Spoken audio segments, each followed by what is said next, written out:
Olá gente, tudo bem? Bem-vindo mais uma vez ao canal Coração Treine. Hoje estamos com a nutricionista Suzana Nunes, especialista na área de esporte. Vim aqui, a gente faz alimentação, né, Suzana? Isso. Que é extremamente importante para o nosso coraçãozinho. Eu que sou um paciente cardiopata, como vocês sabem, e trouxe algumas dúvidas para tirar não só para mim, obviamente, também para vocês, seguidores do canal. Prazer estar aqui com vocês hoje, espero poder contribuir bastante, esclarecer algumas dúvidas que eu sei que faz parte, né, do cotidiano, principalmente em relação à alimentação, porque tem muito disse-me-disse, muita informação que às vezes fica cruzada e a gente fica muito sem saber para onde correr, né? Então, como o Samuel falou, eu sou nutricionista especializada na área de nutrição esportiva, mas atuo também bastante na área clínica, ambulatorial. E vamos às dúvidas então para ver se a gente consegue clarear um pouco essas questões na cabeça de vocês.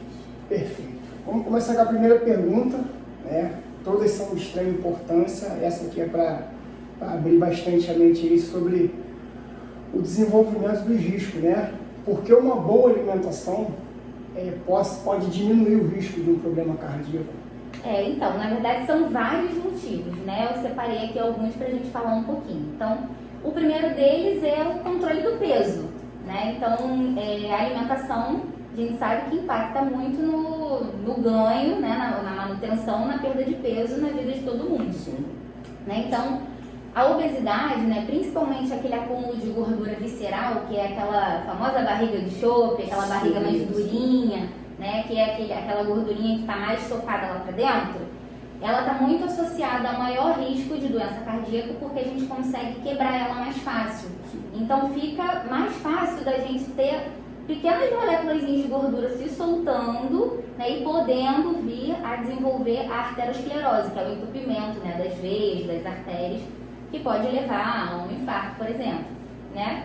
E também, né, além disso, a obesidade ela também está associada ao desenvolvimento de outras doenças crônicas não transmissíveis, como o aumento da pressão arterial, né, a hipertensão arterial, o diabetes, a esteatose hepática, né, a gordura no fígado, que também são doenças que aumentam o risco de doenças cardiovasculares. Então, além do controle do peso, a alimentação também é determinante para a gente controlar os nossos níveis sanguíneos de colesterol, de triglicerídeo, de glicose. E nós vamos falar sobre isso, os alimentos específicos também. Também, vamos dar uma pincelada.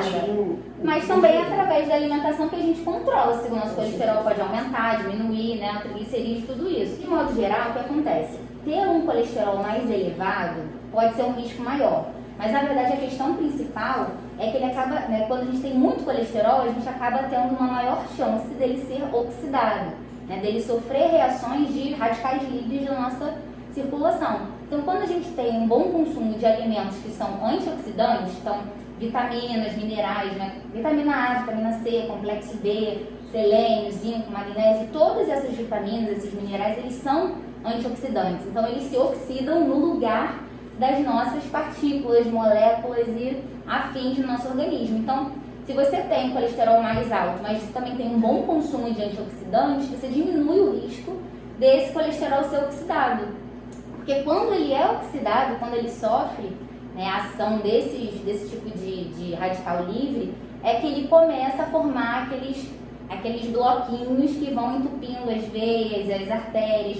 Então, além da alimentação controlar, a gente consegue controlar o consumo, né? Porque o colesterol a gente consome ele, né, através da alimentação, e a gente também produz ele, né? A gente também tem que ter esse fator protetor via esses antioxidantes, então esses alimentos que são fontes desses antioxidantes, para conseguir ter esse fator protetor também, tá?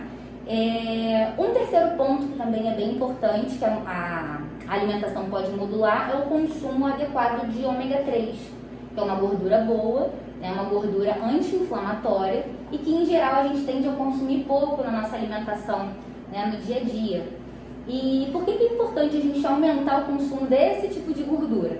Primeiro, para a gente fazer o equilíbrio com as gorduras mais inflamatórias, que por mais que sejam inflamatórias, também são necessárias para o nosso metabolismo. Mas é importante justamente a gente fazer esse equilíbrio.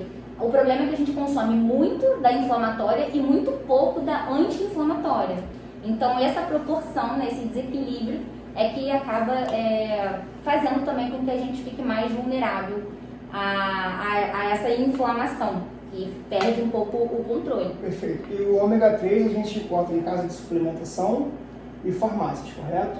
Sim. E lembrando também, se eu estiver errado, você me corrija, por favor, é de extrema importância você ter o consumo de qualquer tipo de suplementação, você passar por um profissional da área de nutrição, não é isso? E você fazer os exames adequados para ver o que você precisa de alimentação para você estar consumindo, correto? A grande parte, né, dos suplementos, por mais que eles não, né, a gente não tenha essa exigência de prescrição, a compra, né, ela é livre nas farmácias, na casa de suplemento, é de suma importância que seja prescrito por um profissional adequado. Perfeito. Justamente para a gente conseguir avaliar se há necessidade, porque muitas vezes as pessoas gastam dinheiro à toa e acabam se entupindo de corantes, de adoçantes, que tem também nos suplementos, né, não é só coisa boa, né, e a gente consegue avaliar através de sinais e sintomas, exames, né, se há real necessidade, né, desse suplemento ou não. Em excesso não é nada bom, né? Acaba saindo pela urina, correto?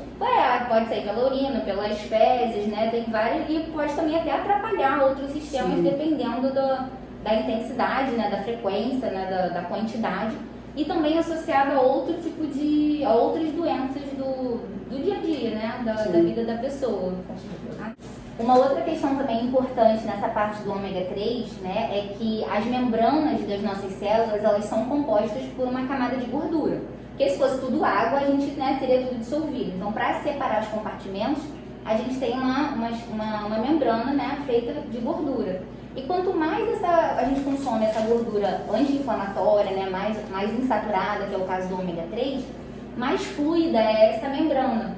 E por que isso é importante? Porque os hormônios, né, as substâncias que estão no nosso sangue sinalizam coisas para dentro da nossa célula. É assim que o metabolismo acontece. Então, quando a gente tem um padrão de alimentação muito rico em gordura saturada, você percebe que a gordura saturada, né, por exemplo, a gordura da carne, a manteiga, ela é mais sólida. Então, é mais ou menos isso que acontece lá na membrana das nossas células, fica mais rígido. Então, a sinalização, as trocas, né, de informação, que é tudo químico, fica mais difícil de acontecer. Então, quando a gente tem um melhor consumo, né, um maior consumo, na verdade, do ômega 3, essa membrana ela fica mais fluida e aí a gente consegue fazer essa sinalização também de uma forma mais eficaz e com isso o metabolismo também ele flui mais fácil. Uma outra questão também, né, que aí seria o quinto ponto, é através da alimentação a gente consegue evitar a disbiose intestinal. O que é isso? A disbiose é o desequilíbrio da nossa flora intestinal. A gente sabe que lá no intestino moram bilhões e bilhões de bactérias. O que a gente não sabia até uns anos atrás era a influência disso na nossa vida, no nosso metabolismo. Mas a gente sabe que dependendo do tipo de bactéria e da quantidade desses tipos de bactérias, influencia muito no nosso metabolismo e também no surgimento de doenças pra gente. Inclusive doenças crônicas, como diabetes, a esteatose e doenças cardiovasculares. Então, quando a gente tem a disbiose, né, tá, esse desequilíbrio, existe uma maior proliferação de bactérias ruins no nosso intestino. E isso é derivado de uma alimentação ruim. Que a bactéria ruim, ela gosta de besteira, vamos dizer assim, das guloseimas. Sim. As bactérias boas, elas gostam basicamente de fibra. Então, se a gente tem uma alimentação pobre em legumes, verduras, frutas, em geral você não alimenta ela. E aí a outra está alimentando uma e não alimenta a outra, então a outra cresce e a boa não. E aí essas bactérias ruins, elas produzem toxinas. E essas toxinas vão para a nossa corrente sanguínea e acabam também aumentando a chance da gente desenvolver algum tipo de doença cardiovascular. Então, basicamente, esses 5 pontos, né, gerais fecham aí uma importância aí, a importância de uma boa alimentação bem equilibrada para prevenir esse desenvolvimento de doença cardiovascular. Perfeito. Suzana, muitíssimo obrigado. Obrigada a você. Agradeço de coração esse espaço aí maravilhoso que você cedeu para mim. Tá? Desejo para você tudo de melhor e seguimos em frente com esse projeto. Obrigada, eu que agradeço. Obrigada pelo convite. Espero realmente ter contribuído bastante e me ponho à disposição também. Se o pessoal quiser tirar dúvida, entrar em contato, Sim, eu peço para você disponibilizar meu Instagram, as redes que a gente vou pode deixar se tudo falar na por ali. descrição, vou deixar o contato da doutora Suzana para vocês entrarem em contato e essa aqui vai ser embaixo. Valeu, gente. Obrigado, Tchau, até tchau. breve.